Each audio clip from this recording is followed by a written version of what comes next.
эн чинь гол асуудал нь байнгын орооны дэмжээгүй саналыг дэмжиж гэдэг санал хураалт бол олон асуудалтай болдог.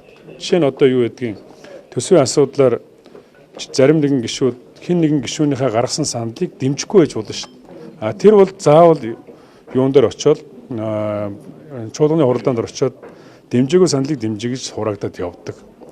Гэхдээ энэ одоо үндсэн хуулийн дээр заагдсан тэр заалтын дагуу санал хураалтыг явуулаагүй учраас нэгдүгээрт нь одоо засгийн газрыг ерөнхий сайдыг огцруулах саналыг дэмжиж санал хураалах агуулгатай байхгүй.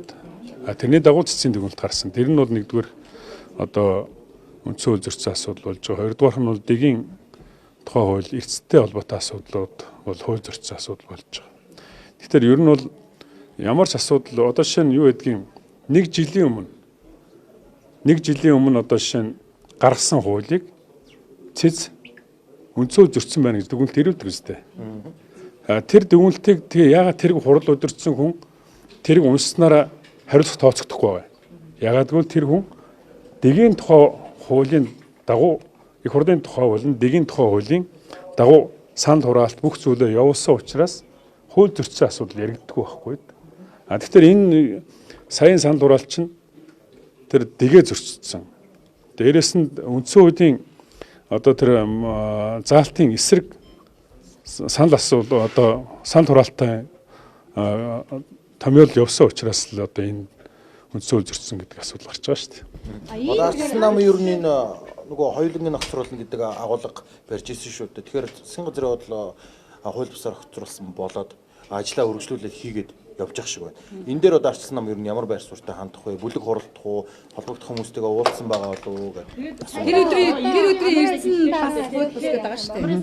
Эрдсэн бол шинээр бүртгэхгүйгээр явчлаа. Энэ нь хууль бус байна гэдэг байгаа шүү дээ. Тэгэхээр дэгийн тухай их хурлын тухай хуулийн дээр бол ерөөсө тодорхой заасан байгаа шүү дээ.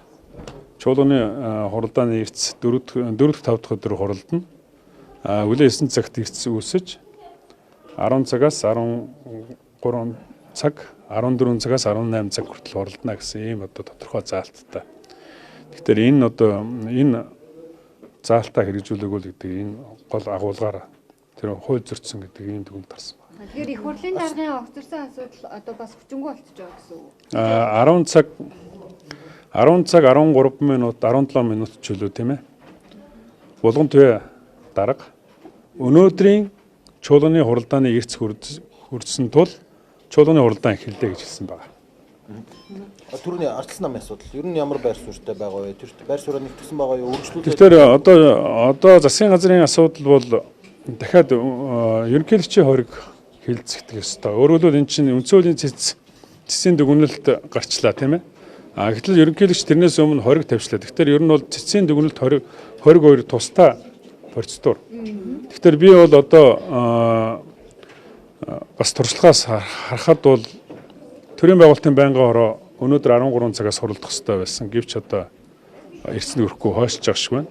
Гэхдээ ер нь бол нэгэн цэцгийн дүгнэлт гарсан тохиолдолд ерөнхийлөгч өөрийнхөө тавьсан хоригоо татах байхаа л гэж би харж байна. Болгон түүнийг эргүүлэн татах болов. Би тэр бол цэвэр одоо тэр өөрсдийнх нь асуудал. Бид нар бол мэдээж тодорхой шаардлагуудаа тавина. Нэг тийм хууль юм шиг ийм санал хураалтыг төрийн байгуулалтын байнгын хороогоор ингээд орж ирсэн саналаар ингээд санал хураах гэдэг шүү дээ. Сая ингээд чуулганаар хураачлаа шүү дээ, тий. Тэрийг та мэдчихсэн учраас улсын хурлыг удирдахгүй, чуулганы удирдахгүй гэдэг ийм байр суурьтай байсан гэж ойлгож байна. Үгүй би биш дээ. Энэ ардын намын хэрүүл дотор би орохгүй шүү дээ. За. Өмнө нь улсын хурлын гишүүн янз бүр дэд дарга байхдаа бас үндсэн хуулийн хуулийг зөрчөөд цэцээр хян шийдвэрлэгдээд дэд даргаас огцорч ирсэн шүү дээ. Тэгэхээр Булган гишүүний үед бас даргаас огцорсон. Дэд даргаас ямар ч байсан энэ бол хуралдаан даргалсан учраас хуралдаан даргалсан тэр одоо тодорхой хариуцлага хүлээх ёстой.